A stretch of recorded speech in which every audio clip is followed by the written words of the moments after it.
Hello everybody and welcome back to my channel. My name is AJ Edwards and this is Mr. E's Classroom.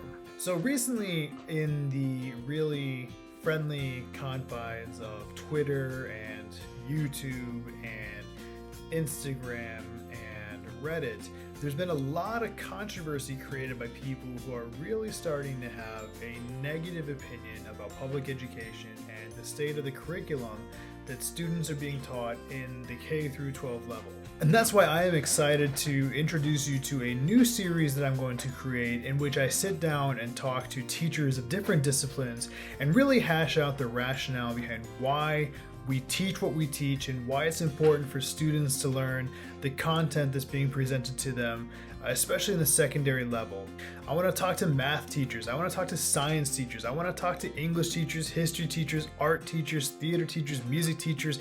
I want to talk to all the different teachers out there to find out the reasons for why we should have it, to kind of contradict those who are going online spewing that the current curriculum is outdated, is irrelevant, students don't need to study, history, or students don't really need to study literature in the way that we're trying to do it in the literature, the ELA classroom. And I really want to contradict people who are really arguing about the whole "I'm never going to use this in my life" kind of approach. So today is episode 1 of the Teacher Talk, in which we're going to find out the reasons for why you should study history. And today I'm going to kind of play the role of the anti-school people that you're seeing online, and I'm going to try to force him to prove to me why students need to learn history and why it shouldn't be removed from curriculums. Now, I wanted you to know I'm being a little hyperbolic when I say that people want history removed from the curriculum, but there's a lot of controversy about what should be taught, what shouldn't be taught, and the kind of the purpose behind students learning the different disciplines that we do. I also have experienced in my career a lot of students who wonder, like, why am I learning this? Why is this important? What is this going to do for me in the long run? I'm not going to be a historian. I'm not going to be a scientist. I'm not going to be a mathematician. So with this episode and the following episodes that I'm going to create, I really want to help shed light on the value that each discipline brings to developing not just a person who's skilled in a certain area of study, but a person who's a well-rounded individual, better prepared to face the 21st century challenges that we're going to face. So without further ado, ladies and gentlemen, this is my teacher talk with a good friend of mine, Nate Gildart. He is a history teacher out here in Nagoya, and I hope you guys can get a lot of really great information from him. I really enjoyed our conversation. So without further ado, let's roll it. So today I'm super excited because I have a really good friend of mine here, and I'm going to try to prove that you should not have to study history in high school. So recently there have been a lot of people challenging kind of the curriculums that are being taught in schools and the purpose behind what's being taught in schools. And so what I wanted to do is I wanted to get teachers from different disciplines and have them come in and really explain the why behind the value of their course and like why they teach what it is that they teach. So why should we study math? Why should we study home economics? What's the value of PE class, right? I have my own personal opinions, but I wanted to really get the perspective of the professionals. So without further ado, please welcome my friend, Nate Gildart. How are you today, my friend? Yeah, I'm doing well, thank you. Just came off a 3-week winter break, first day of class, so jumped in head first. Yeah, no, it's always, that you're the most excited for that first day, but like by lunch, you're like ready for a nap. You kind of miss those noon naps that we used to take over break all the time. So Yeah, and the students are tired too. We're all on a break kind of body clock now, right? But we'll get back into it soon enough. right on, right on. So hey, so tell us a bit about yourself. Give us some background, man. All right. I'm originally from Canada, East Coast. But I've been living in Japan for the last 25 years. So about 4.5 years ago, I moved to Nagoya, and I teach at Nagoya International School. In university for my undergrad, I did a double major. I did a degree in history and a degree in political science. And in Canada, you have to get a Bachelor of Education. So I did that. And about 10 years or so after that, when I got my feet wet, so to speak, in teaching, I did a Master of Education in Leadership and Administration. I am a technology geek. I've been teaching at one-to-one laptop campuses at international schools for 22 of my 25 years of teaching. So yeah, I do a lot of ed tech stuff. I do technology consulting on the side. I spent about 4 years actually as a teacher slash technology coach.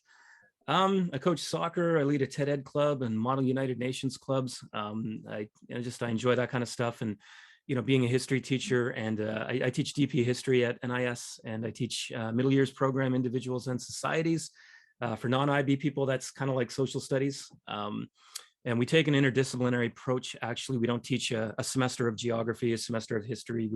We talk about archaeology and anthropology and politics and civics and history, geography, economics. We try to put it all together, though we do have focus areas.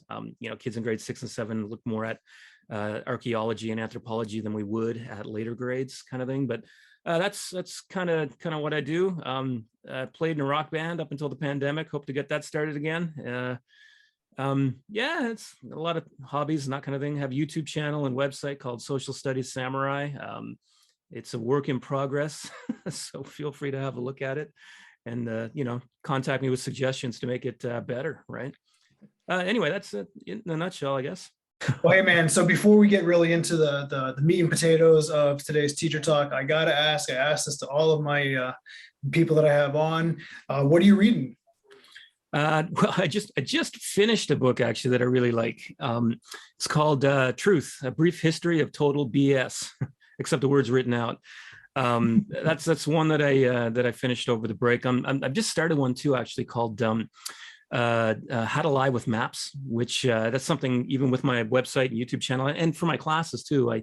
Especially the younger grades, want them to be thinking about how maps can be used to skew perspectives around the world, and how maps can indeed be racist. And I mean, there is no perfect map aside from a globe. If you get the contours and the measurements correct. But I'm digging into that. So those are the two that are kind of on the go at the moment. I always have about 4 or 5 books. If you hadn't noticed in behind me here, I love my books. I need more shelves. Right on. Yeah, and me personally, I'm reading, it's I guess a murder mystery. It's kind of like a locked room murder mystery whodunit. It's called The 7.5 Deaths of Evelyn Hardcastle. Mm-hmm. It's not bad. It's a little bit of a slow start, but a lot of the books that I've ended up loving were really slow starts. So I'm probably about 50 pages in, and I'll let you know how it turns out. But you got to stick with the books, I read How Democracy Dies, fantastic book. And so I picked up How Democracy Ends, which is along the same theme, but obviously a different author. And it took me, probably about a quarter to a third of the book to get into it, but I'm glad I stuck through it, because in the end it was, a lot of good insights. And of course, very important topic in the liberal democratic world these days, right? Is democracy really under threat? And I would argue it is, but anyway. It's a whole nother teacher talk right there. It is, yeah.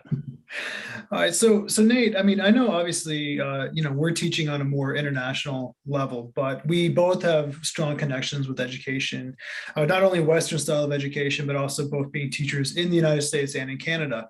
And, I'm not sure to what extent in Canada, but I know in my home country, the United States, there's been a lot of conflicts between people who really support public education, people who support teachers. And there's been a lot of people been calling for, a radical change in the education system, to and including an excessive or a mass exodus away from the classroom and more homeschooling. Mm-hmm. And, on Twitter, because it's a very friendly, lovely place to go, even on Reddit, you see a lot of people who are really wondering the purpose of the modern Western education that we give. And that's why I wanted to bring you on today, because I want to approach this with the mindset of we should not be learning history and social studies anymore. I think it's irrelevant. It's the past. No one cares about what happened then. I'm more focused on what's happening now and what's going to happen tomorrow. And I want you to help kind of prove me wrong. So let me throw you that first fastball, man. Why study history? Let me start with your comment on mass education and that kind of thing. I think in at least, well, not just industrialized countries, but we do have this mass education model that's been around since maybe mid 1800s to late 1800s, like this, it's basically industrial revolution education, right? One size fits all. And, it does public versus private education leads to elitism and disparity and inequity and that kind of thing.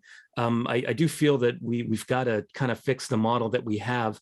I'm not going to go one way or the other for homeschooling. I do have friends that have been successful homeschooling their children, not something I would like to do myself. But there are flaws having those 20, 25 kids in the class. When you have one teacher and little support, my school does better than other places than that, I feel, but it's still not really enough, right? So mass education is a whole other topic. But getting into history, you had mentioned, it's in the past, right? And, I've got a whole range of arguments of why history matters and why we should be studying it, not just in schools, but even throughout our lives, right? I mean, a lot of these books you see here, I'm a history, political science nerd. That's where the majority of those books, I don't know, they're in those fields. If how can you judge the future? How can you understand the present if you don't understand the past? What are the causes of the way the world is today, right? Let's look at a simple example. Nations like the United States and Canada, Australia, in particular, those three countries in the last number of years are really struggling to get along with China, right? And Russia, for example. And so how can we understand, the roots of those issues? How can we understand those issues today without going back and understanding where they came from? And when we do that, I think it also helps us get a little bit more perspective. How do you solve problems that need to be solved with other people if you don't understand where they're coming from? Which is, another reason why it's important to study history. We look at the news and, through the process of learning, the skills that you learn in history, you can identify misinformation, which really is when people give bad or wrong information unintentionally, and then disinformation when people, say things like, oh, they were in the Capitol as tourists, identifying mis versus disinformation, and also having the skills to find that good information yourself.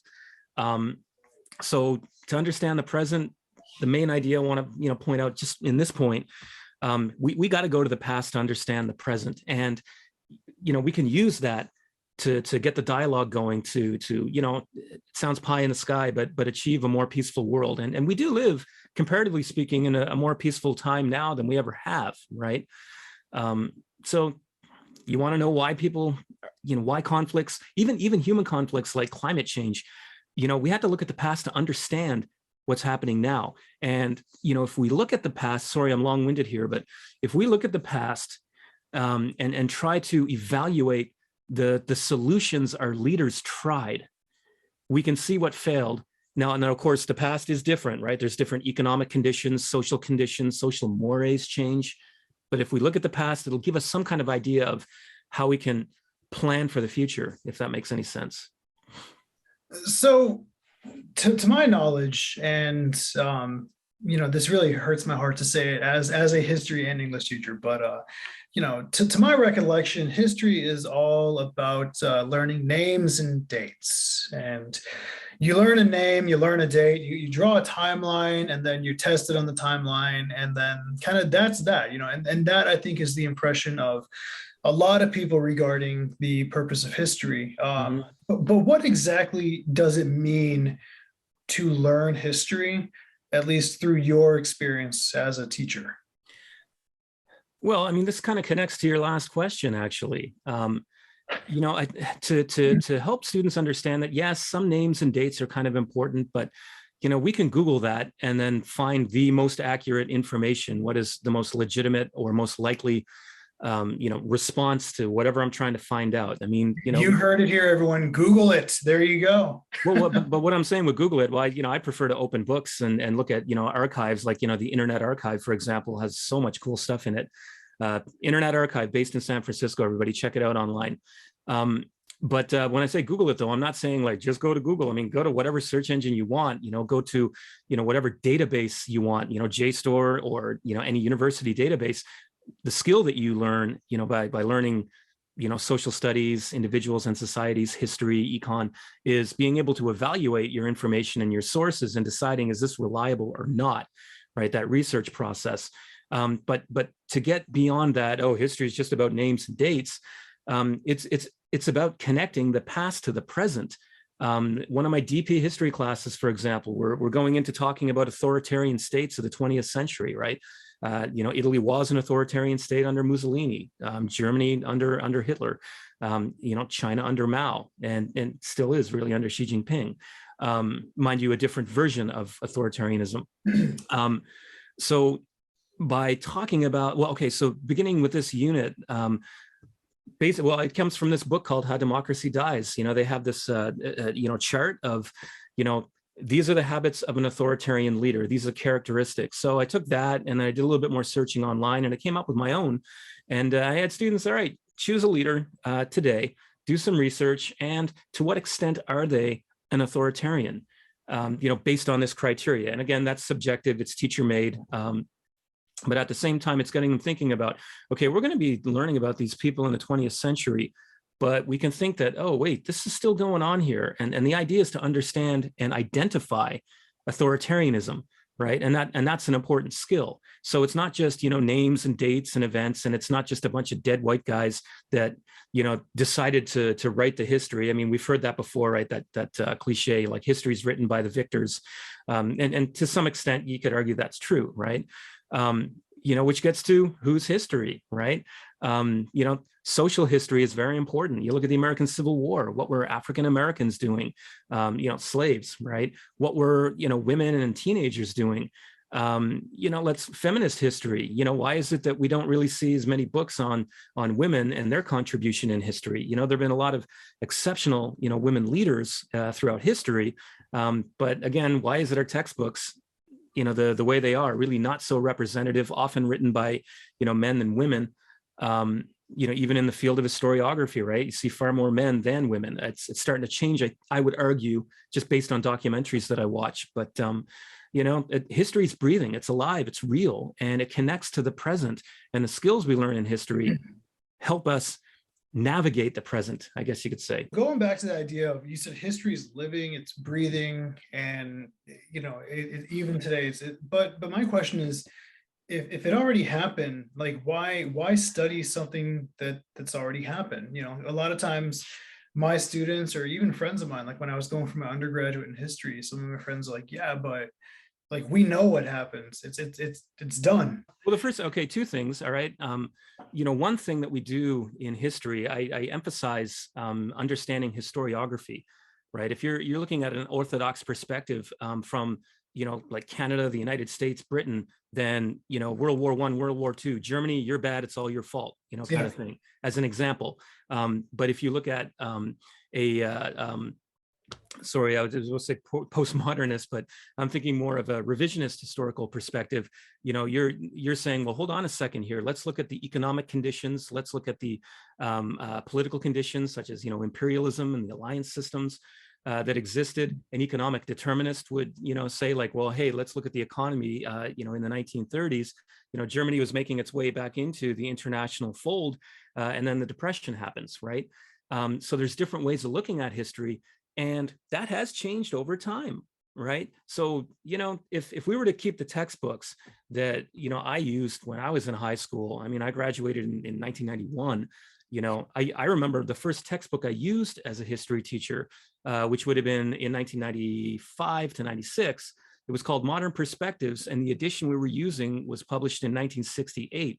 And I'll tell you, a lot changed at that time, right? Because that's when revisionist history was starting to take, hold, and many historians were starting to look at social history. What were all the people ignored by history actually doing? Let's get a broader picture of the human past. And that goes to another thing. It's not just the past, because we all have an identity, right? Mm-hmm. And whether it's that, nationalist, I'm Canadian, identity and that kind of thing. And I'm not into nationalism, don't get me wrong. But, I think it's natural for human beings to want to understand where we came from, where I came from. And I mean, it's just ridiculously interesting to learn about, how was the, the Arab world thriving when Europe was, not well, it was suffering, really. I mean, whether you want to call it the Dark Ages or not, some people argue that it wasn't as dark as we say, but you get my idea. We have a tradition, and also, history is also about patterns and trends, right? um, you know whether that's economic, whether it's social, political, we look at those patterns and trends in the past, and we can see things happening now. This is why, for example, you see a lot of political scientists and political commentators. Niall Ferguson was talking last night on the news, kind of thing. Is democracy under attack, or is it threatened right now? And so we can go back to the failure, for example, of the Weimar Republic and say, there are some things that are similar here. Obviously not the same. I don't agree with the cliche, history repeats itself. I tell that to my students, and I say, listen, I don't want to influence you, but I believe there's more patterns and trends, and we can look at those patterns and trends because history changes, technology changes, social mores change, but human nature does not. Right. And that's my argument anyway. And if we look at those patterns and trends, we can learn. And that's why, instead of just memorizing names and dates and that kind of thing, we can kind of get a sense of how our world is working by looking at the past. The importance of truly understanding causation, like in my own personal experience, has really kind of, I would say, bit me in the butt a little bit. So one, I laughed a little bit because when you graduated in 1991, I was barely able to walk. I was a year old. So I'm not calling you old, brother, but I know, I get that one. You got to let the audience know that I'm still young and beautiful. But we were talking about the oil shock briefly today in my history class in the 70s, talking about the so-called economic miracle in Japan. And I was like, yeah, well, I was 3. Oh my goodness. I haven't retired yet. I'm proud of you. Yeah. But it reminds me actually like how it affected me. And obviously this is kind of a very extreme way that it affected me. And I'm not trying to say that my experience is necessarily a shared experience with a lot of people, but looking at my generation, especially in the United States, it's been a generation of war. When I was born, we had Desert Storm. Shortly after, we had Somalia. Shortly after, we had Bosnia Herzegovina. We had Milosevic and all that happening. Then we had, and then, fast forward, there was Yugoslavia. And then, of course, we have 9/11, and we have the invasion of Iraq, and now the conflict with ISIS. And, I will tell you, when the towers fell, I was 11 years old. I'll never forget that day, though, September 11th, 2001.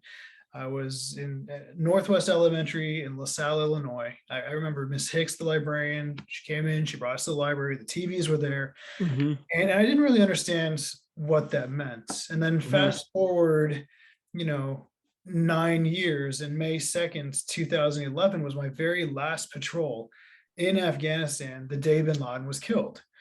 Wow. And the fact that, that was 2001, fast forward to 2011, 10 years.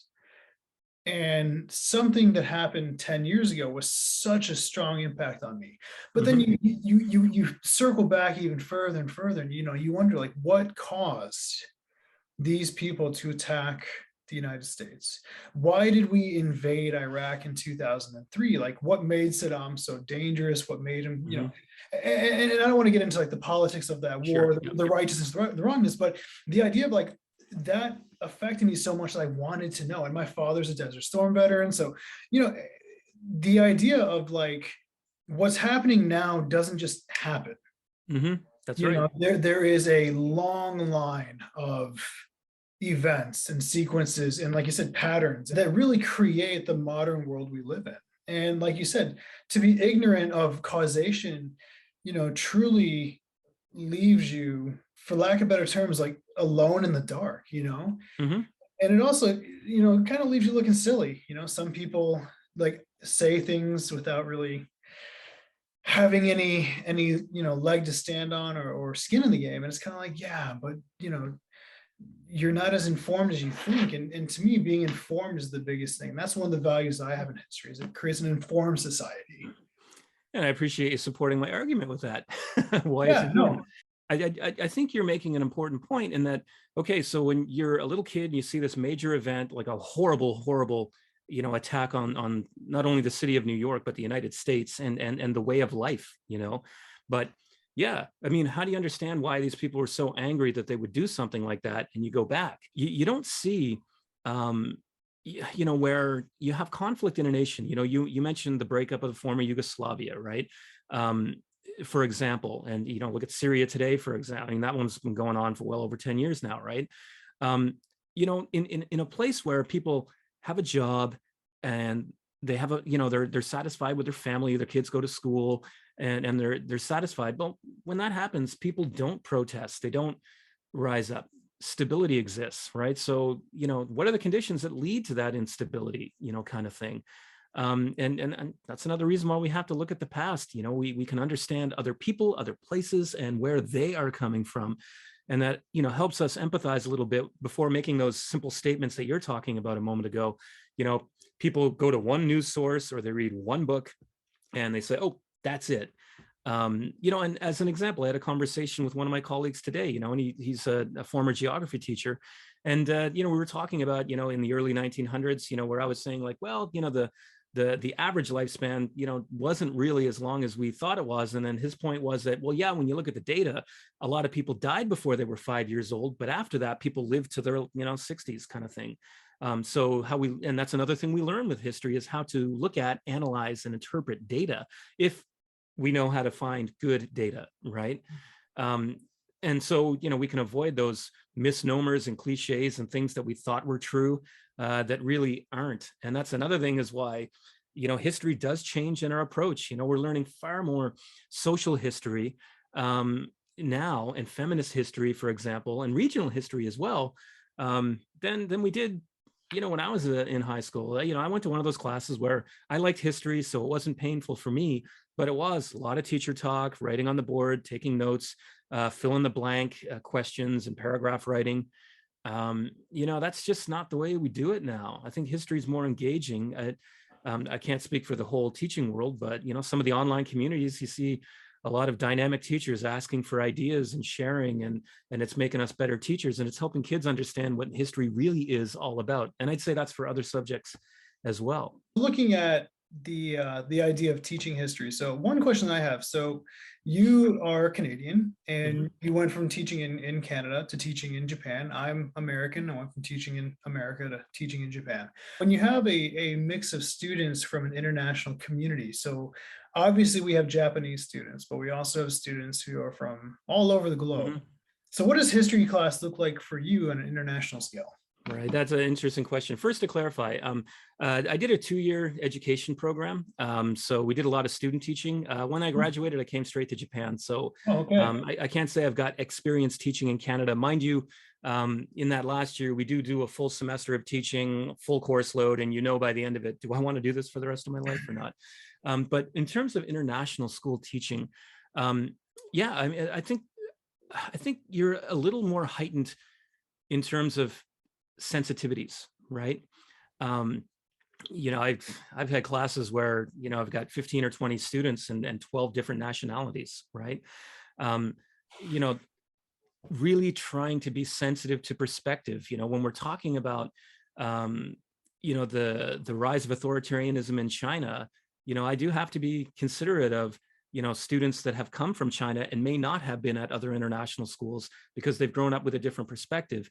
And we want to be careful that we're not just saying bad, or we're good, we did the right thing, but instead help students on their own figure out the whole story, and then they can come to their own conclusions and make their own decisions. And that might be colored by their nationality or their educational experiences and that kind of thing. But being sensitive to where our students are coming from is very, very important. And another thing, that includes like helping and supporting English language learners in a way that they're academic language learners, right? Because all kids are academic language learners, right? Also, representing the world. I'll give you a quick little anecdote. I was doing a unit on conflict quite a while ago, like a long time ago. And I was just looking at violent conflict, right? And when you do that, you tend to look at certain places in the world, and it gives the impression that these places are war-torn and ravaged and, degraded or whatever. And I realized that I should be looking at conflict as a broader concept and attach it to the human condition. So what I did from there was, okay, let's think about the different kinds of conflict. We have conflict with the environment. We have conflict, in terms of, the Me Too movement, right? Women, demanding equality and rights and protection, right? And I don't say protection by men, but you know what I mean? Like having their rights protected, right? Yeah. And achieving equality, or economic conditions in Venezuela that lead to protest, the Black Lives Matter movement. So that's how I've approached it now, is that we look at conflict as a broad concept so that we can look at the whole world and see that, okay, this conflict might be leading to, large scale violence, but this conflict is leading to wide scale dissatisfaction. And in a different sense, everybody's suffering in some way. Yeah. And that's an example, I think, of not just international school teaching. I think that's just the kind of teaching we should be doing, right? Also, the topics that we choose and the places we choose to highlight. I taught an urban geography class years ago, and Lagos, Nigeria was one of the topics about urban development there. Singapore was another one. We have to look at different parts of the world, so that the students realize that, like, oh yeah, there is a big world, and there's a lot of good stuff happening. And I've got on my wall, the IB Learner profile with different people throughout history, and I was very careful to make sure I'm getting somebody from Latin America, somebody from Africa, somebody from Asia, and somebody more contemporary, somebody that's dead, like Saigo Takamori, arguably the last samurai from the Satsuma clan, right? Just so there's ideally somebody that everybody in the room can identify with, right? And again, I try as much as I can to find female historians that I can make reference to, so the students see that this isn't. I mean, it might be male dominated, but there are women out there breaking glass ceilings, for example. But I think it's a matter of trying to avoid that white Western historical narrative of how the past actually happened, and try to get the big picture, right? And of course, the consequences of all of that. Yeah, absolutely. Yeah, and I love the idea that there's like that step back from like Western exceptionalism, and that Mhm. broader perspective of like the exceptionalism of all cultures. And And well, yeah, whose history is it, right? Whose history are we studying? yeah, Right. It's very difficult to choose curriculum. And you mentioned earlier, sorry, like national curriculum, and that's very typical. In Canada, we learn Canadian history, and it's also very regional, right? In the East Coast, we looked more at Confederation because Canada as a modern country, if you will, after, of course, Indigenous people were pretty much basically genocide happened in Canada, right? And you know it's whose history are we talking about? We don't learn enough, or at least when I was growing up, didn't learn enough about Indigenous history. Who's there for the 15,000 years before Europeans came, kind of thing, right? yeah. I think that's an important question. Whose history, when we're coming up with our curriculums, well, who does this belong to, right? And are we representing people properly and fairly and equitably? It's not, it's a big one. How do you do that in 1 year in one course, kind of thing, right? And then there's also the idea of skills. You mentioned like critical thinking, analytical thinking, looking at data. I mean, there's so many things that go into learning and studying history that go outside of the realm of the history classroom and into the adult world. Yeah. I'm going to add making up your own mind, right? To that Yeah. as well. I've done my research. Yeah, Here's my question. I've done my best to find good information, and I'm going to make the decision on what I think really happened, right? exactly. And I'm with you on that. Human story. We do get to meet people from all over the world, but something that I think is very, very important about that is that and you're right, we do learn about ourselves, because the people that we are studying, we identify with them. We realize that people in the past were not perfect. Neither am I. Neither were we. And they have just interesting stories. Like when I do presentations on YouTube, like about how to use YouTube in the classroom, I always pull up this 360 video on ancient Roman toilets. And it's like, well, hey, we don't really think about 2000 years ago, like sanitation and the way they live their lives, or if you want to look at Great Zimbabwe and the communities that thrived around that, and why Sudan was an uber wealthy part of the world at one point in time, right? We can connect with people. And that's, for example, we're talking about Mansa Musa and Jeff Bezos. I mean, they're, light years apart from each other, but there are so many similarities. And when you make that connection, then people see like, oh yeah, we're actually talking about people that actually lived and had an impact on the world and hopefully more positive than negative, but it's that story, right? It's the human story. And that's what makes history so fascinating. Something I think that's very important for us. We've talked today about why study history, right? And I've met so many students that enjoy history, but they don't go into it after high school because they're thinking, well, what am I going to do with history, right? And so when I try to sell it to our grade 10 students, hey, why study history? Many of the things you and I have just talked about, but I also say, you can have a real career in history. You could be a security analyst. My overall point is you don't have to be a teacher or a professor or, just a researcher, though some people enjoy that, but you could go into public administration. You could become a political scientist, even with a history degree. You can become a lawyer, a paralegal, or a legal assistant, for example. You could be a journalist. You could be a writer. There's so much stuff you can do. You could even be a historian. Ooh, fancy. So I think it's something that's important is not only help students and young people to understand why history matters to them, and it's relevant to their lives, but also if you love this, there's something you can do with it. I mean, I love teaching. So for me, it was pretty simple.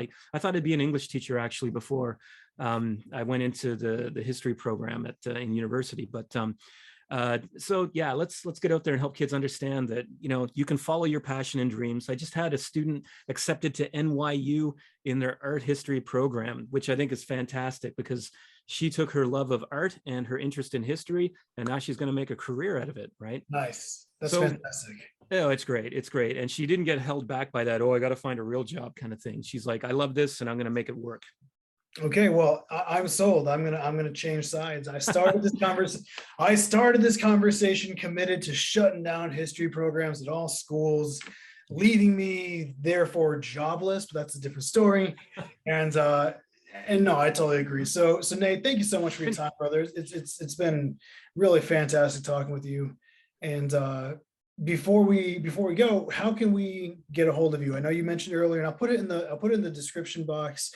But how do we get a hold of you if anybody wants to reach out and challenge you on the values of history? But okay, so people can find me. I have a website called socialstudiessamurai.com, and I'm in the middle of doing some revamping to it. And I have a YouTube channel that goes with it. But if you go to socialstudiessamurai.com, you can see my social studies account, Twitter, there, my YouTube channel, and there's resources people can download and that kind of thing. I don't, have a paid system, and I don't intend to put one in there.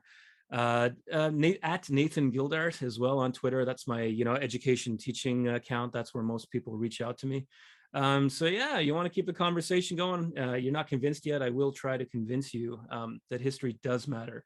And I've got a whole pile of books here. Here's one by an historian, Hunt. What's her? Lynn Hunt, right? Why History Matters. You'll read it in an afternoon. It's a great book. And here's another one. Another woman historian from Canada, Margaret McClellan, The Uses and Abuses of History. Fantastic book. And I'm not going to pull everything off my desk here for you, but anyway, yeah, please connect with me. It'd be interesting to keep the conversation going. Right on, man. Appreciate it. Well, thank you very much for coming by. And yeah, I look forward to seeing you again on another episode here in the near future. So take care of yourself. Thanks for having me. Thank you. There you have it, ladies and gentlemen, a wonderful conversation with a really good friend of mine. Hopefully you all learned some really good reasons for why we should be studying history and kind of the real purpose behind studying history, especially the secondary level. So it was a really good pleasure talking to Nate, and I look forward to seeing him again soon. Thank you all so much for watching this video. If you're new to the channel, please like, comment, subscribe, hit the thumbs up, do all that good stuff. And thank you for coming to Mr. E's Classroom. As always, make it a great day.